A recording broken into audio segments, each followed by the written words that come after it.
11મી robo Rathyatra બની આકર્ષણનું કેન્દ્ર।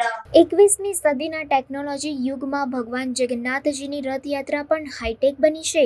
વડોદરાના એક ભક્ત યુવાને જગન્નાથ ભગવાનની યાત્રા રોબો વ્હીકલમાં કાઢી હતી। ભગવાન જગન્નાથ, બહેન સુભદ્રા અને મોટા ભાઈ બલરામ નગરચર્યાએ નીકળતા તેઓનું નૃત્ય થકી સ્વાગત કરવામાં આવ્યું હતું। આ રથયાત્રામાં ભાવિક ભક્તો મોટી સંખ્યામાં જોડાયા હતા। પુષ્પવર્ષા અને સંગીત સાથે ભગવાન જગન્નાથજીની રોબો વ્હીકલમાં કાઢવામાં આવેલી યાત્રા આકર્ષણનું કેન્દ્ર બની હતી।